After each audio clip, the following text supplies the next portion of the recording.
Welcome to my class, and in this class I'm going to continue on with unit 7. And in the last class we talked about excess demand, and in this we're going to talk about excess supply. And what better way than looking at the diagram and trying to understand what it is. So now this is like, for example, you can get a question as if at a given price there is excess supply or market price is higher than equilibrium price, how will equilibrium price be reached? So they've asked you to use a diagram, this kind of a question.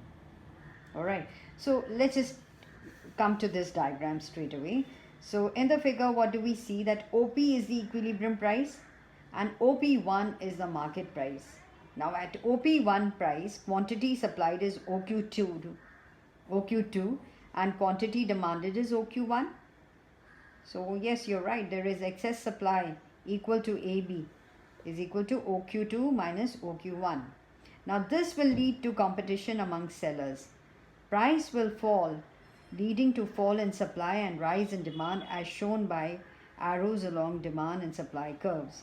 So again, there'll be a expansion and contraction on these curves. So where is the expansion? Yes, the demand curve shows the expansion in demand because the prices start falling, and the downward movement on the shown with the arrow signifies that supply starts contracting. So the process of this change will continue till price falls to OP, which is equilibrium price. Now again, a little more explanation. When price is higher than equilibrium price, quantity supplied exceeds quantity demanded, and this is called the situation of excess supply. So when there is excess supply, it indicates that market price is higher than equilibrium price. That is why supply is in excess of demand.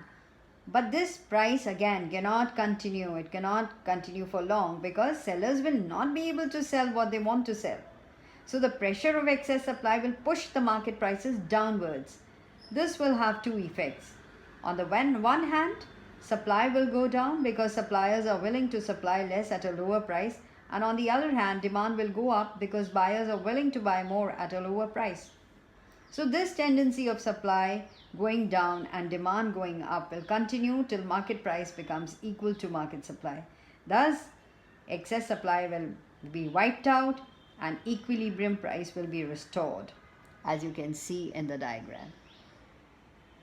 Okay, so let's just take two questions, true and false, something.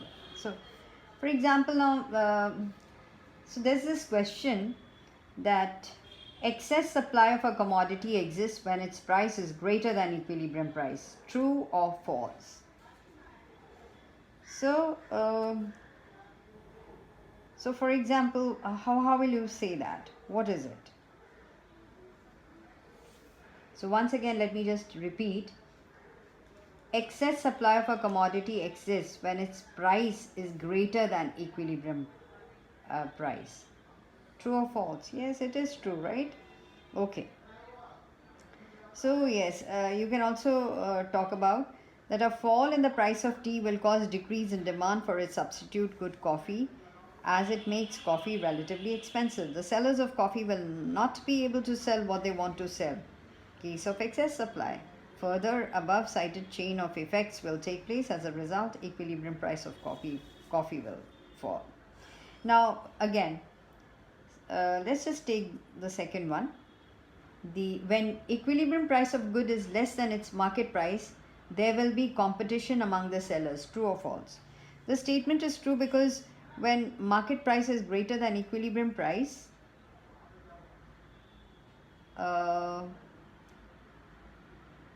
no, we've done this. That was another question that we did on the substitute goods. We finished with this. The statement is true because market price is greater than equilibrium price, so quantity supplied exceeds excess quantity demanded. Okay, the next true and false statement is that when equilibrium price of a good is less than its market price, there will be competition among the sellers. True or false? Yeah, even this is true. When market price is higher than equilibrium price, There will be excess supply. Since sellers are not able to sell what they want to sell, there will be competition among the sellers.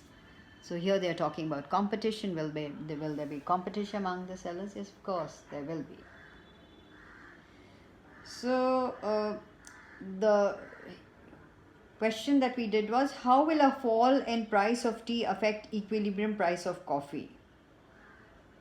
So that is what that was the answer I gave. Okay, so I hope you don't get confused. Just go through it and write down these notes as you go through it, as you listen.